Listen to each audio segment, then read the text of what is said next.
भाषाओं में अनुदित अनामिका मैम, मैं बहुत सी रचनाओं को विस्तार भय से छोड़ रही हूँ।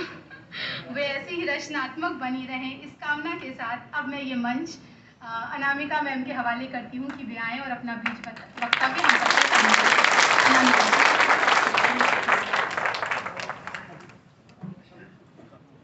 आदरणीय काशीनाथ जी, अखिलेश जी, विंदा मैम, अवधेश प्रधान जी, सदानंद जी, संजीव, प्रभाकर जी और ऐसे बहुतेरे युवतर बंधु और शिक्षक जो हमारी हिंदी का भविष्य है। सबसे पहली बात तो ये मैं कह रही हूँ कि नई स्त्री का जन्म तो इन उपन्यासों में पहले हो गया। अब हम सोहर गाने आए हैं आपके भीतर बैठे नए पुरुष के जन्म का।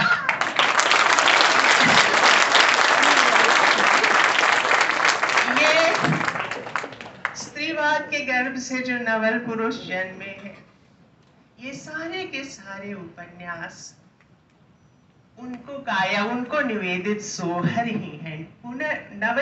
नवजागरण उस समय आंख मलता हुआ सा था। लोग एक बार में कोई थोड़ी ना जग जाता है, धीरे धीरे जगता है। पहले राग भूपाली में हमें सिखाया जाता था गाने के लिए जागो मोहन प्यारे, और जो भी जगाता था वो हाथ भर की दूरी रख के जगाता था, क्योंकि जागना आसान नहीं है और कोई भी एक बार में नहीं जगता, न एक ही झटके में पैदा हो जाता है। लेकिन प्रक्रिया शुरू हो गई है, ये बहुत बड़ी बात। इस बहुत बड़े विषय के आशीष, आपको बहुत धन्यवाद कि इसका चयन किया, या जिन्होंने भी चयन किया। 4 बीज पद हैं। पहले मैं भारतीय उपन्यास पर थोड़ा सा कहती हूँ। मेरे पास कितना समय है आशीष जी? 50 मिनट। मैं 15 इस पर 10 मिनट, बाकी मैं कोशिश करती हूँ कि उसी हिसाब से 10-10 मिनट बोल के चली जाऊँ और थोड़ा सा उसको कंक्लूड करें। तो भारतीय उपन्यास नाम का जो बीज है, पहले मैं उसके अंकुरण की कोशिश करती हूँ। ये हम सब जानते हैं कि जब भी उत्पादन के साधन बदलते हैं तो हमारी बोली बानी, रहन सहन तो बदलता ही है, हमारी विधाएं भी बदल जाती रही हैं।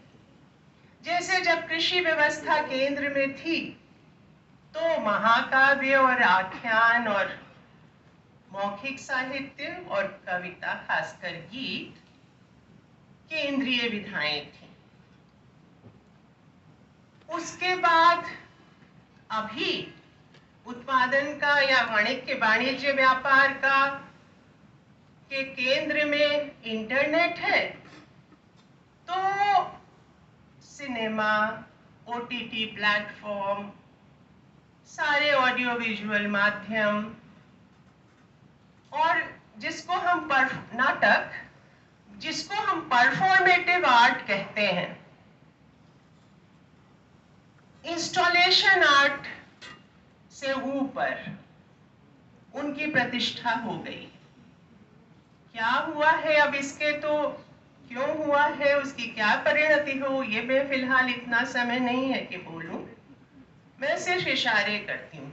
अब ये उत्पादन के 2 साधन जो कृषि और इंटरनेट के बीच में जो था, इंडस्ट्रियल रेवोल्यूशन, औद्योगिक क्रांति थी, उपन्यास के जन्म की कथा कम से कम यूरोप में और हमारे यहाँ भी तुरंत ही बाद वहां से शुरू होती है। वहां पर मिली फुर्सत, मशीनों के आ जाने से थोड़ी फुर्सत मिली। फुर्सत मिलती है तो सोचने का समय मिलता है, मनुष्य व्यक्ति बन जाता है। मनुष्य व्यक्ति बन जाता है तो समाज से उसकी कश्मकश शुरू होती है। वैयक्तियन की ये जो पूरी प्रक्रिया है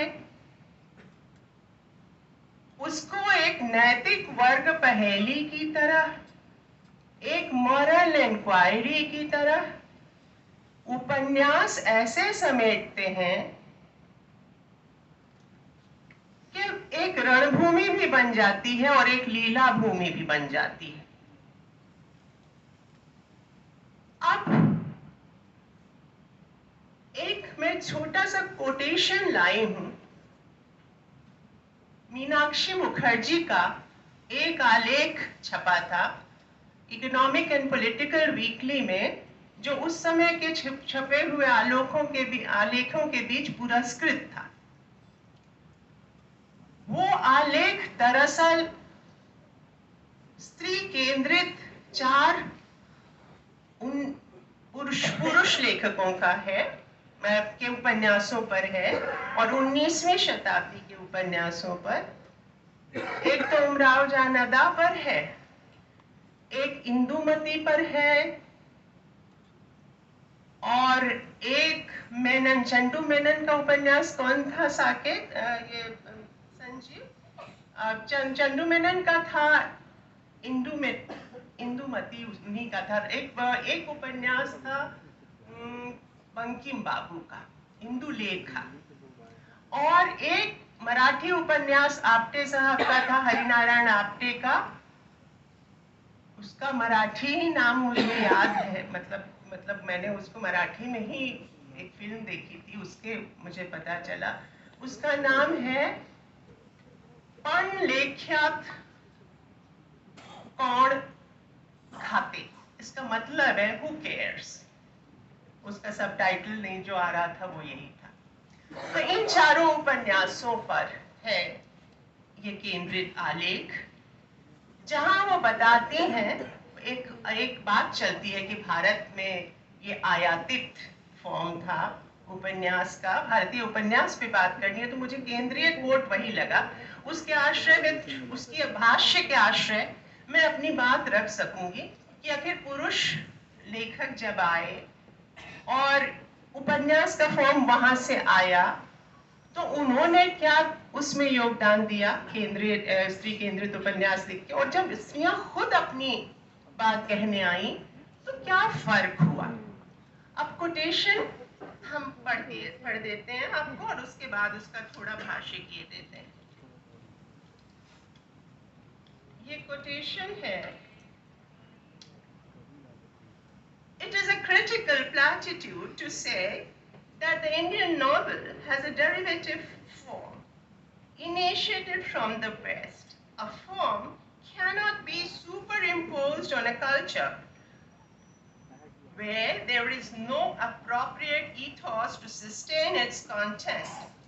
The reality of the Indian ethos to sustain its content had to be bent to suit the exigencies of realism.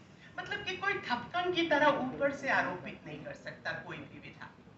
कोई भी नदी कहीं से चल के आए, उसमें जड़ी बूटियां अपनी लोकल घुल ही जाती हैं, ये कहने का अर्थ है। The realistic novel came into existence when the tension between the individual and the society acquired a certain intensity. अब इसमें ये आगे कहती है, मैं सारांश बता देती हूँ, कि जब तनातनी मनुष्य, व्यक्ति और समाज के बीच में इतनी ज्यादा हो जाती है कि अब बर्दाश्त ही ना हो, तो वैसी स्थिति में उपन्यास लिखे जाते हैं। और जब नहीं इतना कहां, और जब इतनी नहीं, सॉरी, वो कहती है कि जब इतना तनातनी समाज और व्यक्ति के बीच में बढ़ जाए तो ये बर्दाश्त तो हो रहा है मगर फिर भी लिखने का अवकाश है, तो उपन्यास लिखे जाते हैं।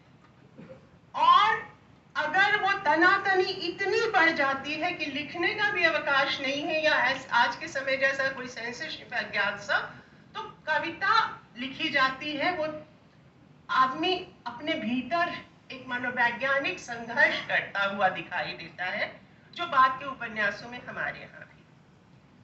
अब इस बात पर मैं आती हूँ 3 20 शब्दों पर। तो मैं जब भारत भूमि पे आए, भारत अनुदित होके तरह तरह की भारतीय भाषाओं में ये उपन्यास, तो उनकी जो लोकल जड़ी बूटियां थी इस नदी में, उसमें उसका रंग घुल गया। इसमें पुरुषों ने भी कम से कम कथ्य के धरातल पर, चूंकि सुधार आंदोलन परवान चढ़ रहा था, पोर्शिया और सावित्री के घालमेल से बिनी हुई एक नई स्त्री एक तैयार हुई थी, क्योंकि उसमें पोर्शिया के भी गुण हो, पढ़ी लिखी भी हो, रविन्द्रनाथ टैगोर की विमला की तरह ड्राइंग रूम प्रेजेंस में शिरकत कर सकती हो, ड्राइंग रूम की डिबेट्स में, लेकिन चारदीवारी न लांघे, रानी मक्खी बांधे रहे, सिर पे महादेवी वर्मा और कृष्णा सोपति की तरह यहाँ तक सर ढके रहे, best of both the worlds. लेकिन उसके बाद क्या हुआ कि स्त्रियां जब स्वयं लिखने लगी तो स्थिति थोड़ी बदली, और वहां पर कुछ ऐसा हुआ जैसे कि आपने कभी भारतीय बारात तो सबने देखी होगी, मैं सोचती हूँ कम समय लगे इसलिए रूपक का मुझे अभी सूझा तो मैं वही कह देती हूँ, क्योंकि वर्णन करने में टाइम ज्यादा लगता है। आप स्त्रियों ने क्या किया कि जैसे दूल्हा परिचते हैं ना, घोड़ी पर बैठ के आता है दूल्हा, साफा बांध के आता है, सूट बूट पहन के आता है, लेकिन घोड़ी से उसको खींच के घर में प्रवेश कराने के पहले घोड़ी से उतारो, उसकी साहबी ठाट मतलब झाड़ो, उसको धोती पहना दो, उसका गाल लोढ़ा गरम करके सेंक दो, उसका मोड़ी पलट दो। ये हुआ उपन्यास के साथ। भारतीय सूट उतर गया। जब स्त्रियां आई तो उन्होंने साहबी ठाट घर में प्रवेश कराने पहले परीक्षण कहलाता है, अगर मैं गलत नहीं हूं, अब निरखने परखने के बाद ही दूल्हा प्रवेश करेगा। चलनी से चालल दूल्हा, सुपली से फटकल। तो ये उपन्यास विधा चलनी से चाल के, सुपली से फटक के, और अपने ढंग से चंदन रोली थाप के, अपने रंग में रंग के, जहां पर अब संक्षेप में फिर मुझे रूपक ही सूझते हैं, जैसे कि अमीर खुसरो की वो पंक्ति है, होली का मौसम है, छाप तिलक सब छीनी रे, मुँह से नैना मिलाए के, अपने ही रंग रंग ली दीदे, मुँह से नैना मिलाए के। तो स्त्रियों का प्रवेश हुआ तो उन्होंने उपन्यास की पश्चिमी विधा से ऐसी आंखें मिलाई, उसे अपने रंग लिया, और उसमें भाषा की रंग बिरंगी बोली, एकदम ग्रामीण उपमानों से। उपमान और रूपक खुद अपने आप में बहुत मजेदार विधाएं हैं। क्यों? क्योंकि उसमें होता क्या है कि झप्पी लगती है, पर्सनल और पॉलिटिकल, कॉस्मिक और कॉमन प्लेस दोनों आपस के गले मिलते हैं, दोनों का पदानुक्रम टूट जाता है, घर बाहर दोनों का, सेक्रेट प्रोफेन दोनों का, दुनिया के जितने ध्रुवांत हैं, जब एक रूपक रचा जाता है तो घरेलू और ब्रह्मांड वाला जितने भी वो चक्रचाल है ऊपर नीचे की, वो टूट जाती है। एक धरातल पे कहीं है, सामने है, तभी रूपक बनेगा, है ना। अलजेब्रा के किसके तरह, इक्वेशन की तरह, या एकदम इस पर बराबर नहीं होगा तो उपमान बनेगा ही, मतलब रूपक बनेगा ही नहीं। तो इस तरह की या दृष्टांत, स्त्री भाषा में ताकत है। आंचल का दूध, आंखों का पानी और बतरस की शहद तीनों मिल जाते हैं तो स्त्री दृष्टि ही पदानुक्रम तोड़ने वाली दृष्टि। इससे बड़ा समय साम्यवादी तुमने ग्रुप बनाया ना आशीष, इससे बड़ा साम्यवादी कोई हो ही नहीं सकता। क्यों? क्योंकि उसके लिए कोई ऊंच नीच नहीं, पूरी धरती को माँ की आंख से देखने का जज्बा है स्त्रीवाद। इसको और माँ कभी ऊंच नीच, बल्कि जो ज्यादा बीमार होता है बच्चा, बार बार बीमार पड़ता है, माँ उसको ज्यादा प्यार करती। ये खास तरह की स्त्री दृष्टि लेकर उपन्यास आए। अब मैं जो 3 20 शब्द उठाऊंगी उसमें मैं स्त्री भाषा के ही मुझे वही आसान लगती है। मैं देहाती आदमी हूँ, कस्बे से आई हुई मध्यवर्गीय लड़की हूँ, मेरे में मुझे वही सूझता है, गपशप ही सूझती और कुछ नहीं सूझता। मैं कितना भी अकादमिक कुछ पढ़ लूँ, मुझे दिमाग में सूझता है वही जो मुझे सिखाया गया था आरंभिक कुछ वर्षों में गरीब औरतों के घेरे में बैठकर मध्यवर्गीय औरतों। अच्छा, मैं कहते जाते जाते एक बार रुकते रुकते ये भी कह दूं कि एक हाइफन है मध्य वर्ग और एक हाइफन है कस्बा। आप देखेंगे, अभी सर ने बताया, काशी जी ने, कि स्त्रियों का लेखन, आप सर जानेंगे कि खासकर कस्बों के पुरुषों का लेखन और स्त्रियों का लेखन अभी हिंदी में वही अपना अलग तरह का वो कर रहा है। जो क्योंकि उसका एक अपना संसार रच रहा है। क्यों? क्योंकि हाइफन की तरह हो गए हैं कस्बे। उन्हें गांव का होने का दर्द भी पता है, वहां की आत्मीयता भी पता है, और शहर में रहने का एंग्स्ट भी, जिसको एग्जिस्टेंशियल एंग्स्ट कहते हैं, वो भी पता है, क्योंकि उनको विस्थापन बहुत झेलना पड़ता है। मध्य वर्ग भी एक तरह का हाइफन है। पहली तारीख को उसको बादशाहत चढ़ जाती है, जाको खजूर चाहिए सो ही शाहशाह। 30 तारीख को उसको गरीबी के चेहरे की झुर्रियां समझ में आ जाती है। तो जो आदमी दोनों तरह का संसार देखेगा और उसी दृष्टि से देखेगा कि पदानुक्रम तोड़ने वाली दृष्टि से, अंतरंग भाषा में बातचीत करने वाली दृष्टि से, वहां से उसकी बेचैनियां कहीं ना कहीं लिखित या बोले ढंग से प्रकट होंगी। क्योंकि जैसा कि टी.एस. एलियट कहते थे, satisfied Sunday faces can't write। तो कहीं ना कहीं जो बेचैनी है, जो है और जो होना है, उसके बीच की दूरी है, ये खास तरह का वियोग है जो नए तरह के स्त्रीलेखन में प्रकट हो रहा है। एक तरह के अच्छा, तो अब मैं ज्यादा न बोल के मैं थोड़ा चुप होती हूँ। दूसरे, क्योंकि समय हो गया होगा 10 मिनट, दूसरा बीज वक्तव्य है, बीज शब्द है स्त्री यथार्थ।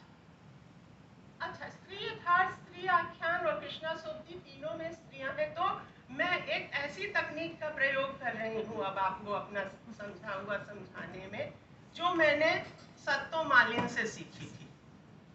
ये सत्तो मालिन कहती थी कि अगर बीज पे नया बीज हो और उस पे पानी, उसको अखुआना हो, तो उसमें बहुत धीमे धीमे, एक तो पानी डालो, फुहार में पानी डालो, पाइप का मुंह पकड़ लेती थी, मुझे एकदम झीनी झीनी फुहार डालती थी नए बीज पर। तो मैं इसी तरह से अब इन तीनों बीजों पर अपने ढंग से धीरे धीरे फुहार डालने वाली हूँ। और ये भी मेरी अपनी नहीं, मुझे मालिनों ने और छोटी जो तथाकथित लिटिल ग्रेट विमेन होती हैं छोटी सी दुनिया में कस्बे की, उन्होंने सिखाई। वो तो पौधा उगने पर भी कहती थी कि उंगली न उठाना। खैर, उसकी अभी मुझे जरूरत नहीं, मुझे काम की चीज ये तकनीक। स्त्री आख्यान, स्त्री यथार्थ के दो पक्ष हैं, स्त्री नागरिकता का पक्ष और स्त्री फैंटेसी का पक्ष। स्त्री फैंटेसी पर मैं बाद में आती हूँ, स्त्री नागरिकता पर पहले आती हूँ, क्योंकि हमारे यहाँ स्त्रियों का वैयक्तियन स्वाधीनता आंदोलन के समय भी नहीं, उसके थोड़े, या उसके जब गांधी के आए तब तक थोड़ा थोड़ा होने लगी, वो सामने आने लगी। और उन्होंने, उनकी फैंटेसी में क्या था? उनकी फैंटेसी में एक दोस्त पुरुष था, एक ऐसा पुरुष जो बॉस ना हो, जिसको प्यार किया जा सके, जो हर बात में हाथ न उठा दे, गाली न बकते, और मतलब प्यार के लायक हो, प्रेम कर सके, हाइपर मैस्कुलिन ना हो। ये एक ऐसी पीढ़ियों की लड़ाई जैसी एक बड़ी दुरूह लड़ाई है, मनोवैज्ञानिक लड़ाई है, स्त्री पुरुष की लड़ाई, जिसमें एक प्रीति कलह जैसा होता है, जिसको आप रीति काव्य में प्रीति कलह कहते हैं। हम ही से मोहब्बत, हम ही से लड़ाई, ये बहुत कठिन होती है। हम आपको ध्वस्त नहीं करना चाहते, हम आपको फिर से गढ़ना चाहते हैं। ये सारे के सारे आख्यान एक दोस्त पुरुष के साथ, एक दोस्त संसार एक दोस्त देश बनाने का आख्यान है। दोस्त देश जिसमें गरीब अमीर, काले गोरे, मतलब दलित गैर दलित, हिंदू मुसलमान, सवर्ण अवर्ण, मतलब जितने भी ये ऊंच नीच है वो सारी संरचनाएं टूट जाएं। तो स्त्रियों ने जो दृष्टि की बात पहले करना जरूरी है, एक दोस्त पुरुष प्रेम कर सकने लायक, धीर, गंभीर, भरोसेमंद, विश्वसनीय पुरुष के साथ एक दोस्त दुनिया बनाने का सपना देखा। और गांधी जी, अंबेडकर आदि और बांग्ला के कुछ उपन्यासकार भी, और चंदू मेनन साउथ में भी, इनका धन्यवाद कि इन्होंने नागरिकता की कम से कम कागज पर, कागज के फूल भी हैं, कानून कागज के फूल हैं, उनके इम्प्लीमेंटेशन में बहुत समय लग जाता है, लेकिन अभी कागज के फूल भी एक मॉडल तो है ना। कम से कम संविधान में उसको मनुष्य होने की गरिमा दे दी गई। अब समाज, जब मनुष्य व्यक्ति होने की, नागरिक होने की, और जब आदमी नागरिक हो जाता है, जैसे मैंने पहले कहा, व्यक्ति बन जाता है, अधिकार चेतन और कर्तव्य चेतन हो जाता है, कहने का ये अर्थ फंडामेंटल राइट्स ही नहीं, फंडामेंटल ड्यूटीज भी, ये भी बहुत जरूरी है। तो इस तरह से जब चेतना में आ जाती है बात, तो आदमी समाज से उसकी तनातनी शुरू हो जाती है, तब उपन्यास लिखे जाते हैं, ये स्थापना है। अब देखिए, अब कैसे क्रिटिकिंग शुरू होती है। क्रिटिकिंग में क्या है, दो तरह के मॉडल हैं, विकास के और शांति स्थापन के और संप्रभुता के। एक पश्चिमी विकास मॉडल है जो मानता है कि संरचनागत परिवर्तन होने से भीतरी परिवर्तन स्वयं घटित हो जाते हैं। और दूसरा बुद्ध और गांधी वाला मॉडल है विकास का भी और शांति स्थापन का भी, जो कहते हैं नहीं, आत्मिक परिवर्तन, आत्म क्रांति घटित होने पर things fall in place themselves. ये जो ऑटोमेटिक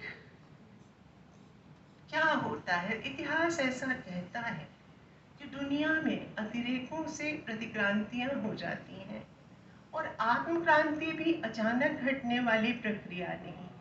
ये पुरुष उपन्यासकारों में भी हो या स्त्री उपन्यासकारों में, ये एक कॉमन फैक्टर है। समाज की, ऐसे समाज की क्रिटिकिंग जिसमें कानून कागज का फूल है, अभी जनजीवन में उद्घाटित नहीं हुए हैं, या उसके उद्घाटन की या उसके प्रकट होने की प्रक्रिया बहुत क्षीण है, और बीच में कुछ ऐसे लोग हैं जिनका ज़मीर थोड़ा थोड़ा बहुत गहरी नींद में कंपोस्ट खा के सो गया है। अब उसको जगाना इतना आसान नहीं है। कॉन्शियसनेस रेजिंग जिसको कहते हैं, चेतना जगाना।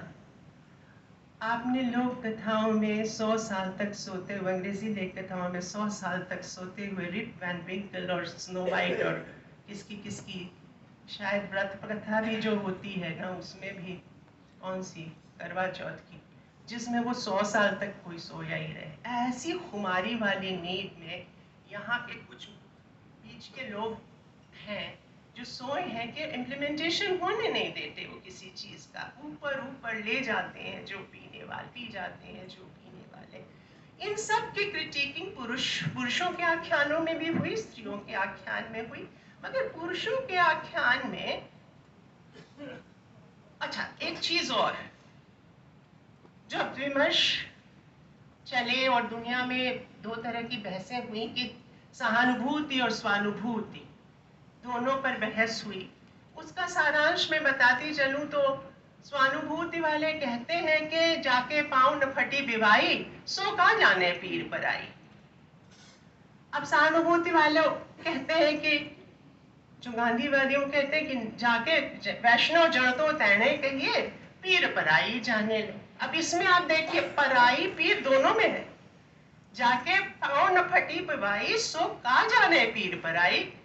ये स्वानुभूति में भी पराया है, पॉलिटिक्स ऑफ अदरिंग के बीज हैं, और वैष्णव जन तो देने का ये पीर पर आई जाने में भी पराया तो कोई है। स्त्री दृष्टि में पराया कोई नहीं होता, कोई नहीं होता, कम से कम अवधारणा मत, क्योंकि प्रेम की आकांक्षा होती है नैसर्गिक और शांति की। कॉन्फ्लिक्ट जोन में या किसी भी जगह जो मारा जाता है, हिंसा करता है, वो कहीं ना कहीं उसकी नाल स्त्री की चेतना से जुड़ी होती है, तो वो हिंसा नहीं चाहती, वो गैर बराबरी नहीं चाहती, वो उसका प्रकृत दर्शन है। कम से कम उपन्यासों में ये फलित हुआ। और मैं अब दो उदाहरण आपको ऐसे देती हूँ, दो बड़े उपन्यासकारों के, जिसमें जो तीन तरह के तीन चरण माने जा सकते हैं स्त्रियों के लेखन के। अब मैं स्त्री आख्यान पे आती हूँ। स्त्री आख्यान के तीन चरण हैं। एक तो पहले चरण में जो दृष्टि बनती है, उसमें एक बड़ा संयोग, वो दृष्टि हमारे मोहल्ले की मुक्ता बुआ की दृष्टि है। मुक्ता बुआ 19 साल की उम्र में उनके भाई ने उनको विद्या विनोदनी का फॉर्म भरवाया, लेकिन उसके बाद सब लोग कहा कि वो जो है अब तो बूढ़ी हो गई, अब उसकी शादी कौन करेगा। फिर 45 बरस का एक बहुत सुयोग्य वर उनके पिता को मिला। 19 बरस की लड़की की 45 बरस के आदमी से बहुत अच्छी शादी करा के बीए का फॉर्म भरवाया रह गया, वो इम्तिहान नहीं दे पाई।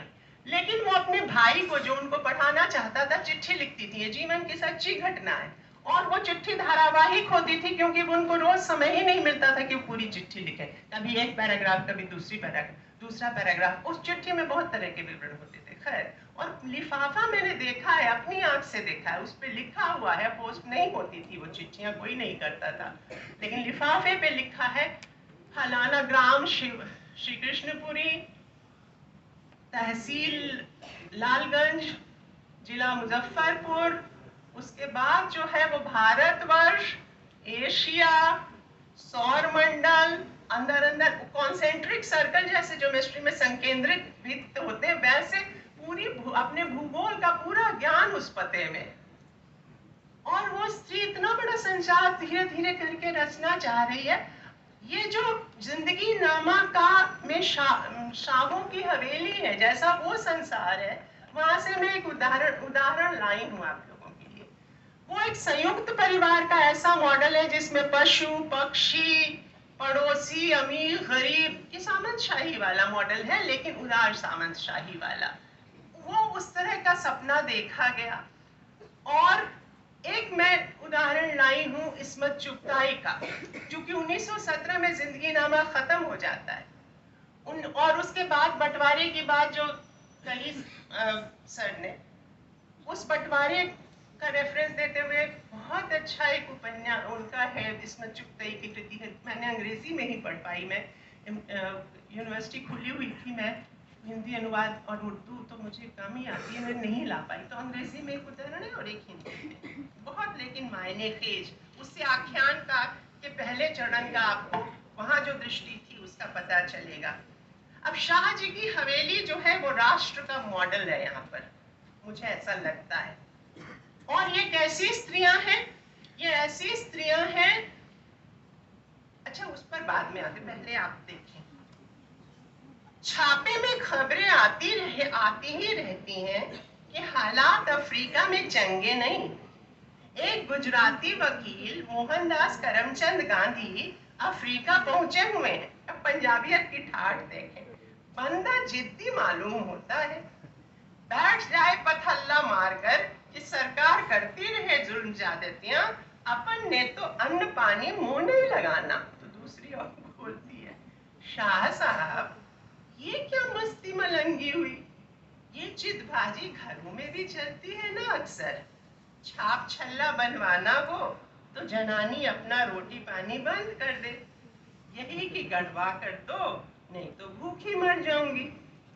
अब पूरी यह जो सविनय अवज्ञा की तकनीक है, इतने ठाठ से हंसते हंसते उन्होंने स्त्रियों के कोप भवन तकनीक से जोड़ दी। कितनी हंसी, इसीलिए मृत्यु से भी बड़ा एक लेवलर है।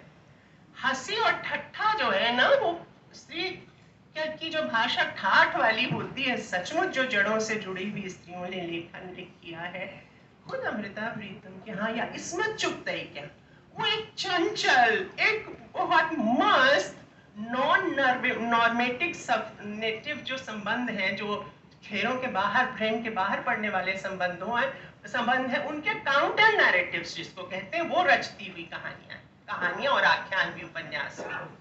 तो मैं उदाहरण, ये तो आपने देख लिया, अब देखिए दूसरा। अब ये मैं बहुत, मुझे अफसोस है कि जल्दी मैं अनुवाद नहीं कर पाई, लेकिन फिर भी time was when the Mughals left their country and came to create a new one here. Now you want to pick up and start एक साहब है जिनको कहा जा रहा है कि अब तुम चलो, आप चलिए पाकिस्तान, अब तो हमारा ये मुल्क रहा ही नहीं, बट गया है। तो ये कितने मजे में, और मुझे तो मन है कि मैं सुनूं सीधा कि उर्दू में वो कैसा लगता होगा, कि किसी ने पढ़ा हो रूट्स तो मुझे देगा। वो मुझे तो उनकी भाषा में ही सुनने का मन है कि कितने ठाठ से वो बोली होंगी अपने पात्र के माध्यम से। Now you want me to pick up and start again? Is it a country or an uncomfortable shoe? ये जूतियां है क्या?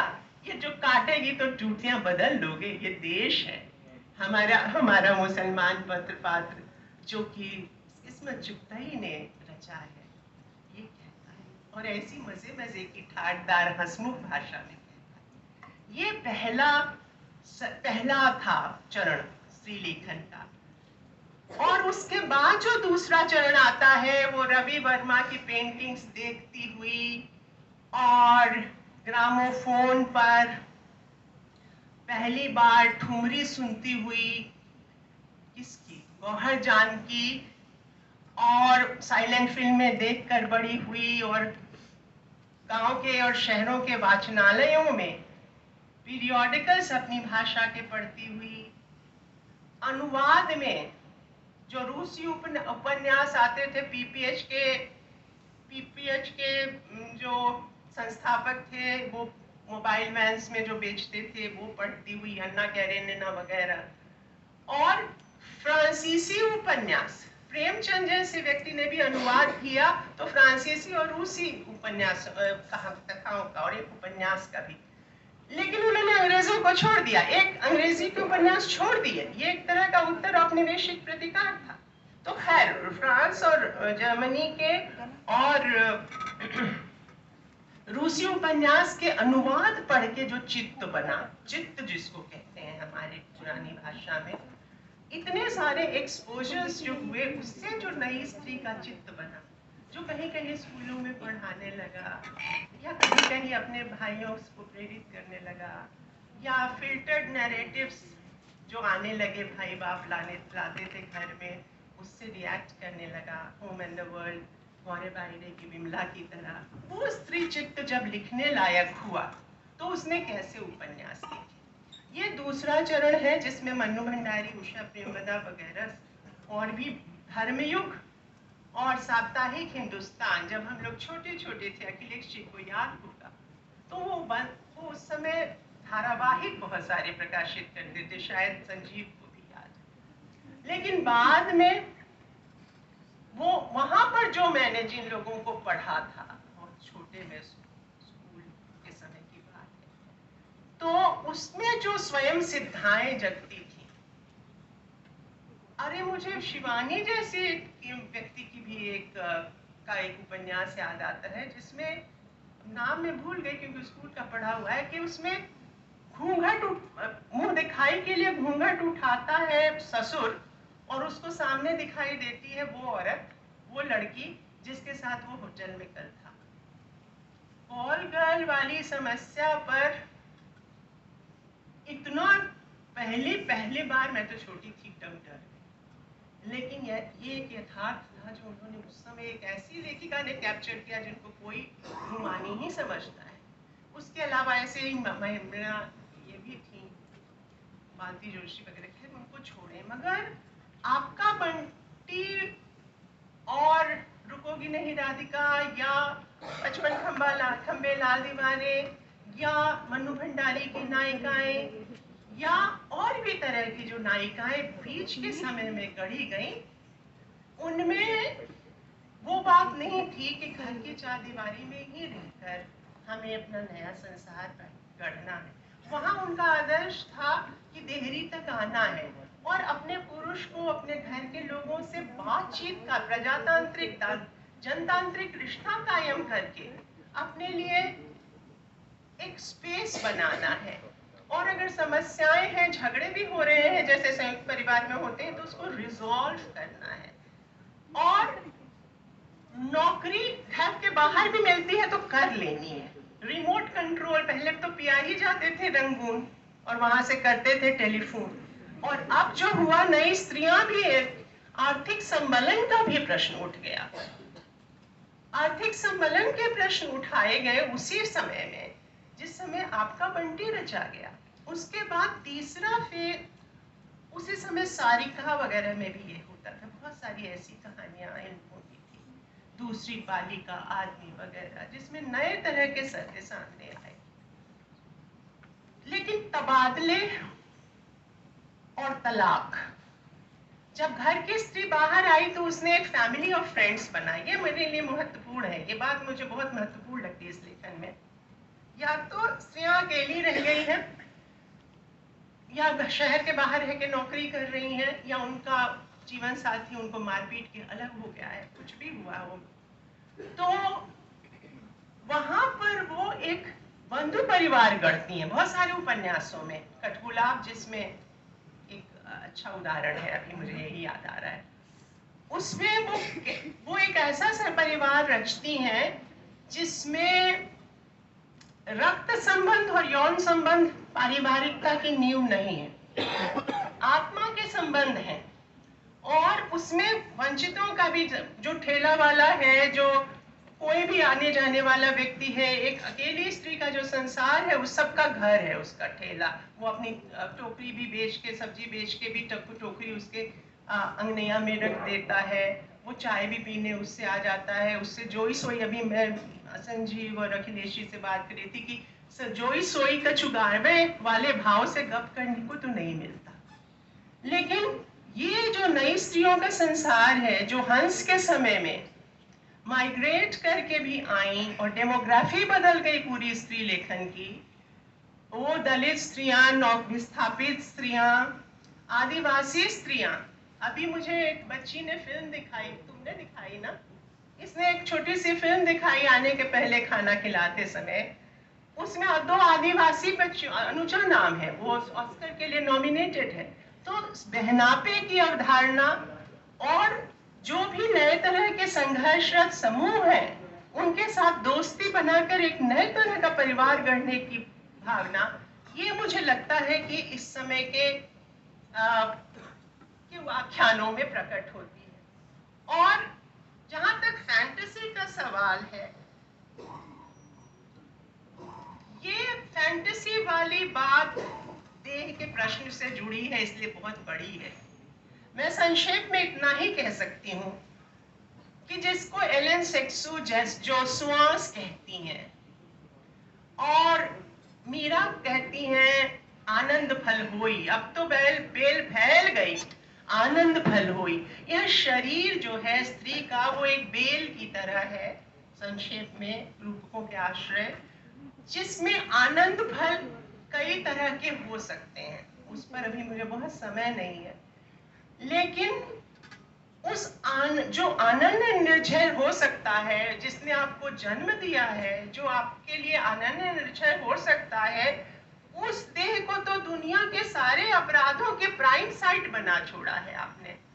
दुनिया के पैदा होते ही, पैदा होने के पहले बिना प्रेम के किसी का शरीर छूना, बाप रे बाप, इतना भयानक होता है। और वैसे संबंध से बच्चा हो जाना, उसके बाद बच्चा अगर होने वाला हुआ तो छोड़ के चला जाना, उस सुरक्षित प्रसव की भी व्यवस्था गांव में नहीं होती। तो देह का देखिए क्या गत बनती है। एक तो आप लड़की भ्रूण हत्या करते ही हैं, फिर आप मारपीट करते ही हैं, और उसके बाद गाली गलौज, जितनी भी गालियां दी जाती हैं, सबका स्त्री से कहीं ना कहीं संबंध ऐसा होता है कि तुम तो प्रॉमिस्क्यूअस हो। खैर, उसके बाद डायन दहन, दहेज दहन, छोटी छोटी बच्चियों का एड्स भी देश में निर्यात, ये जितनी समस्याएं हैं उनकी आधार पीठिका स्त्री का वही शरीर है जो आनंद निर्जर हो सकता था आपके लिए, अगर आप प्रेम और सम्मान से उसे छूते।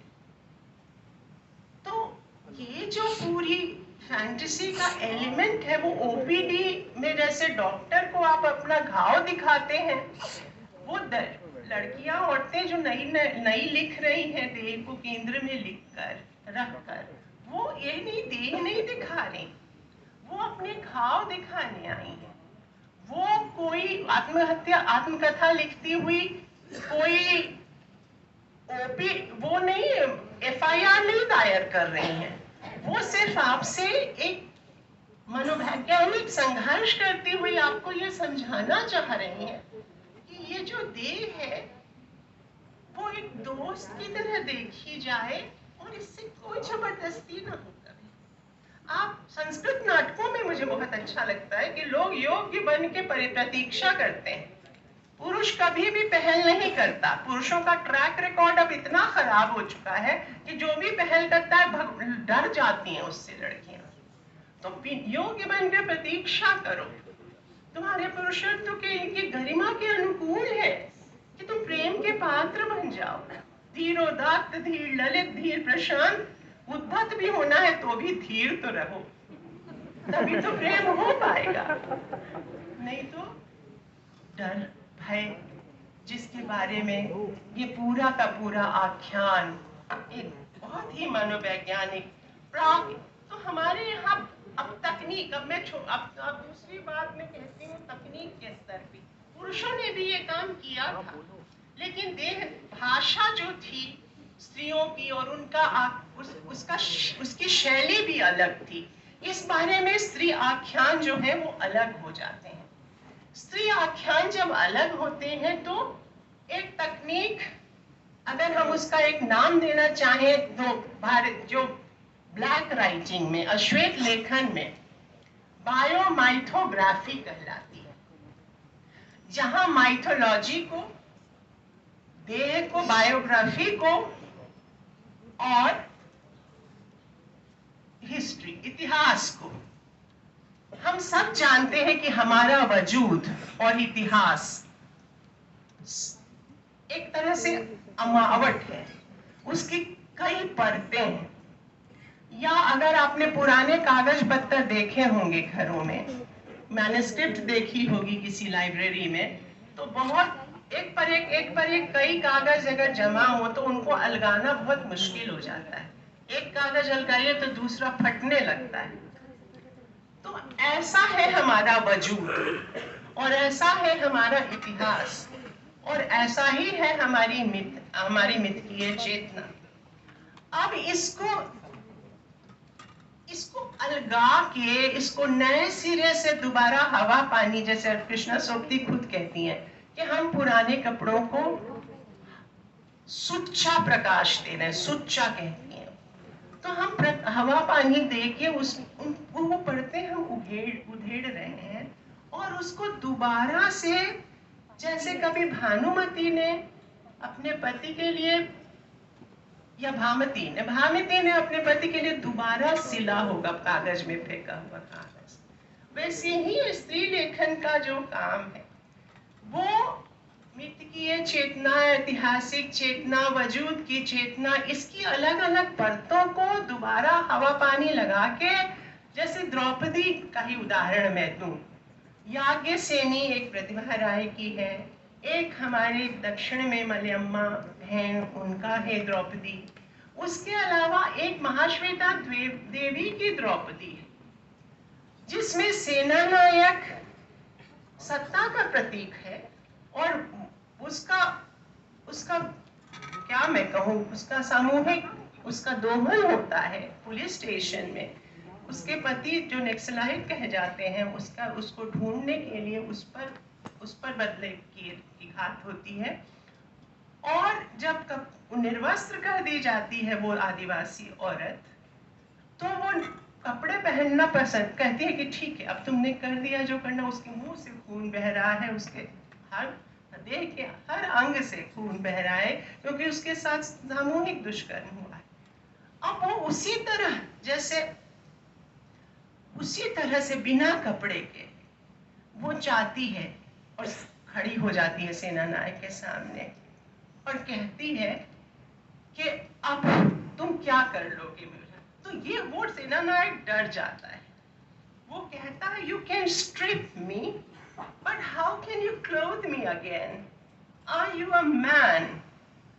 तो ये चुनौती बहुत बड़ी है पुरुषार्थ को कि आप अगर कुछ सकारात्मक नहीं कर सकते तो आप पुरुष नहीं है। कैसे कोई ध्रुव स्वामिनी रामगुप्त का वर्ण तो कर लेगी नहीं ना, उसको तो चंद्रगुप्त चाहिए। नई स्त्री ध्रुव स्वामिनी से अकेली हो गई है और उसको उसके योग्य पुरुष बनना है। ये सारे के सारे उपन्यास उसके ही बारे में सपना देखते हैं। ये है स्ट्री फैंटेसी का रंग। अब बायोमाइथोग्राफी की बात हो गई तो टेलीस्कोपन तकनीक की भी बात करते हैं। स्त्री उपन्यासकारों के यहाँ टेलीस्कोप की तरह यथार्थ, जैसे दंगे के मोर्चे पर, बंटवारे के इस पर, जैसे कि अमृता प्रीतम के पिंजर में बड़े दृश्य पर खुलता है उपन्यास। और बहुत हमारी वामा के यहाँ भी और दक्षिण की भी कई लेखिकाओं के यहाँ और बड़े फलक पर मास एक्सपल्शन है, युद्ध है, बंटवारा है, कोई हिंसा है, कोई त्योहार है, कोई ब्याह है, किसी की मरनी अड़नी है, उस फलक पर होता है उपन्यास खुलता है। फिर जैसे टेलीस्कोप धीरे धीरे अपना फोकल शिफ्ट करता हुआ यहाँ पर आके एक जगह ठहर जाता है, दो अंतरंग लोगों की बातचीत पर या दो अंतरंग समूहों की बातचीत पर जिंदगी नामा और दूसरे बहुत तेरे उपन्यास इसी तरह से सफल उपन्यास ऐसे ही शुरू होते हैं।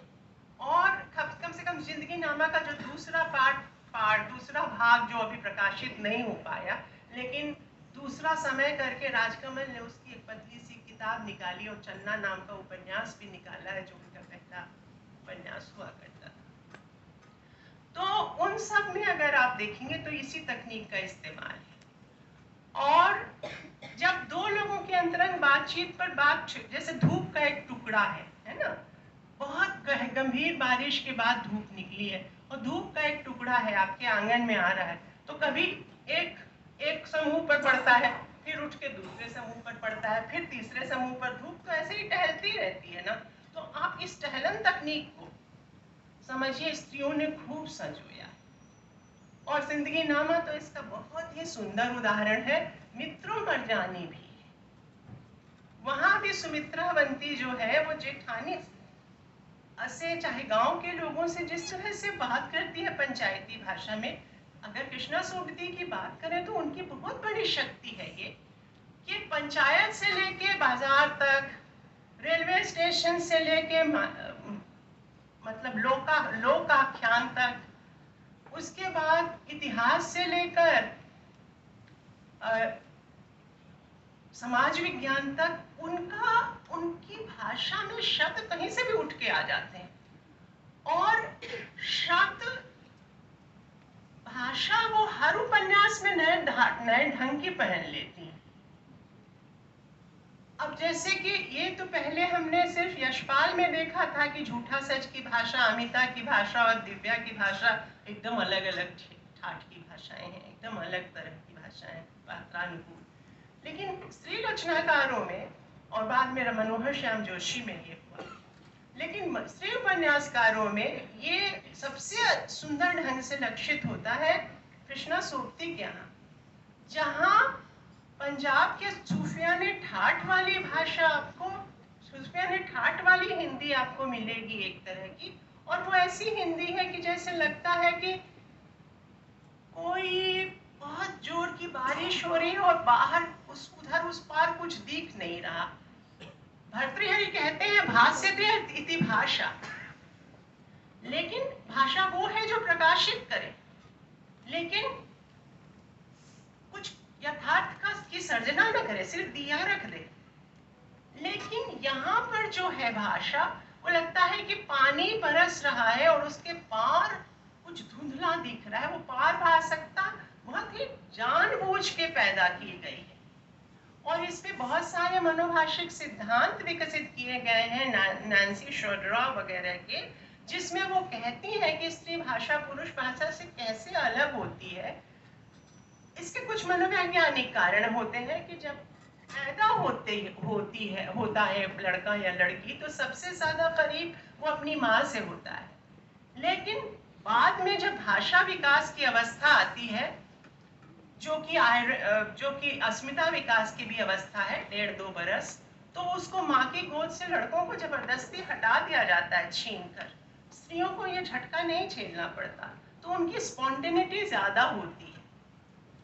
और कुछ एसेंशियलिज्म भी है, कुछ उनकी देह की बनावट भी भीतरी ऐसी है कि उनके स्पर्श केंद्र बहुत जगह पूरे देह में माधवी लता की तरह बिखरे होते हैं। तो लोगोसेंट्रिक एक केंद्रीय भाषा उनकी नहीं होती।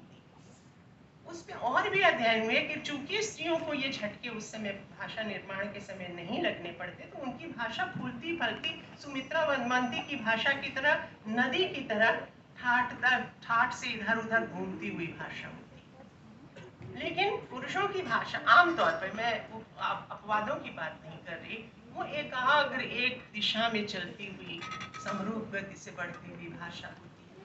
तो जिंदगानी की भाषा उसका नमूना है। और आप देखिए कि जब आप समय सरगम की भाषा पे आइए, या उससे भी बड़ा उपन्यास जो है दिलो दानिश, उसकी भाषा पे आइए, तो बिल्कुल ही दिल्ली की खास तरह की जो चेस्ट हिंदुस्तानी होती है पुरानी दिल्ली की, उसमें वो उस पैरन में वो भाषा सामने आती है। और उसके बाद हर उपन्यास में करीब करीब जो मैंने देखा, चन्ना की भाषा, उतने जो उन पे हमले हुए होंगे, या फिर जिंदगी नामा जो अधूरा छपा है दूसरा भाग जो है, उसकी भाषा बिल्कुल अलग है। तो हमारे यहाँ गीता में कहा है कि देह को कपड़े की तरह पहनो और ऐसे उतारो जैसे कपड़ा फटा हुआ उतारते हैं। अब जो आदमी भाषा को देह समझेगा और भाषा को कपड़े की तरह, पहरन की तरह पहनेगा, उन कितना निरपेक्ष होगा, कितना स्थितप्रज्ञ होगा। ज्यादा निस्संगता एक बड़ा भाव है, तो इसमें तो कोई शक ही नहीं है कि बहुत इतना प्रेम, ऐसे निस्संग हो जाओ कि दुनिया में प्रेम के सिवा कुछ बचे ही नहीं भीतर। ये भी है, ये नहीं कि शुष्को विशति तिष्ठति अग्रे, कठोर हो जाओ। कठोरता नहीं है उसका निष्कर्ष, बुद्ध की करुणा है उसका निष्कर्ष। गांधी है, ईसा मसीह है, तो इसको प्राक एडिपीय संवेदनाएं जो कहती हैं, उनका जो नर्तन है, उनका जो गत भाव है, उसकी जो भाषिक लय है, लोक स्मृति में जो दर्ज इतिहास है, हम उसकी भी बात कर सकते हैं। और जब चाहने का दूध पिलोने का वर्णन करती हैं वो, तो लगता है कि भाषा ही को पिलो रही है वो। और उसके बाद जब वो कहती हैं कि कलम के दुधैले सुर चित्त की भित्तियों पर मैं डाल रही हूँ, तो ये दूध दूहने की प्रक्रिया का पूरा वर्णन है। फिर कहती है कि तंबाकू की मुश्कें और हुक्कों की गुड़गुड़ से भरी थानेदार सलामत अली की ये ठाठ है। और तो उस समय सलामत अली की बेत की तरह ही ये भाषा चलती है। इतनी नमनीयता, ये एक आसान चीजों को गौर से कोई देखता है, गौर से सुनता है, तो तभी जब उससे प्यार करता है। गौर से सुनने और समझने की पहली शर्त है कि आप उससे आसक्त हो। जो समाज पूरा विशृंखल हो गया है, उसको आप देख रहे हैं माँ की आंख से, तभी तो ठाठ से देख रहे हैं, ठीक से देख रहे हैं, और तभी आपको इतनी चीजें पकड़ में आ रही हैं। अब मित्रों का एक छोटा सा, दो छोटे छोटे प्रसंग उठा के मैं, आर्थिक संबलन का प्रश्न है, वो आपको दिलो दानिश में महक बानो के प्रसंग में मिलेगा। कृष्णा सोबती का एक बहुत बड़ा योगदान ये है, फिर कृष्णा सोबती में जो और 3 चरण हमने स्त्री लेखन के बताए, उसमें जो मुद्दे उठाए गए हैं उसको फोरग्राउंड करती है, उसका अग्रकथन कथन करती है, इनके उपन्यास करते हैं, इनकी रचनाएं करती हैं।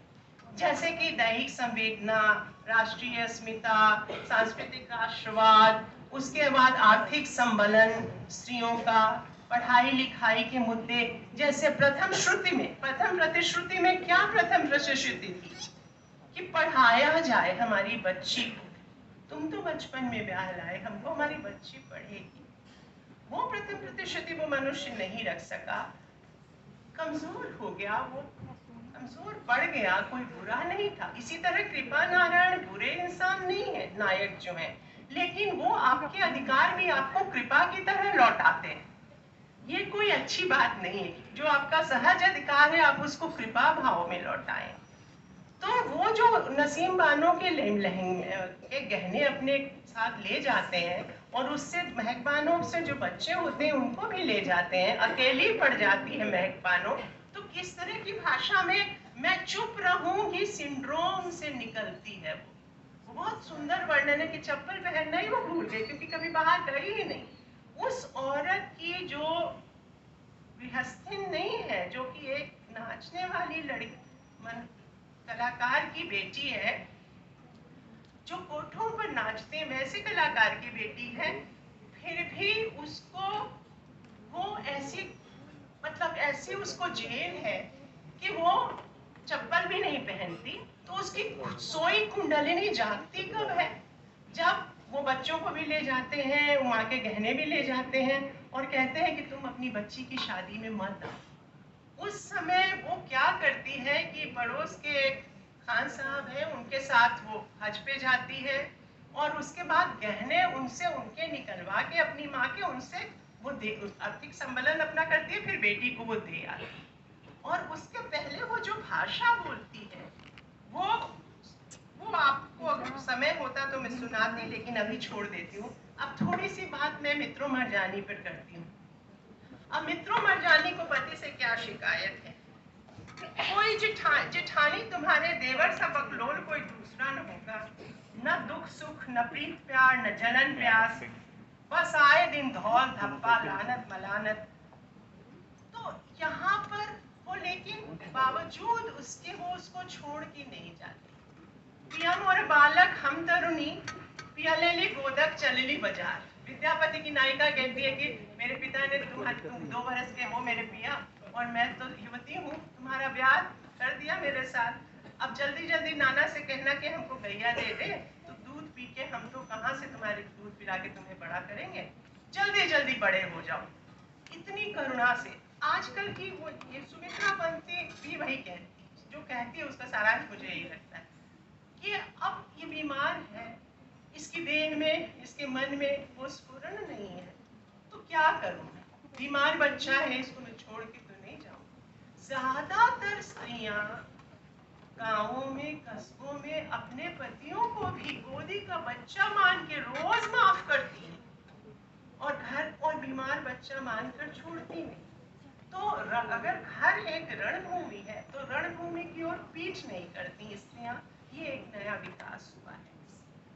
और अब जब खुद नाचने वाले घरों की लड़कियां लिखने लगी हैं, अभी मलयालम में एक उपन्यास आया है जिसके पिताजी फांसी लगाते थे, वैसे वैसी एक लड़की ने लिखा है। तो ये समझ में आता है कि जिसको ट्रांस पर्सनालिटी कहते हैं, लार्जर देन लाइफ कैरेक्टर, वो इन आख्यानों में नई भाषा बोलते हुए सामने प्रकट होते हैं।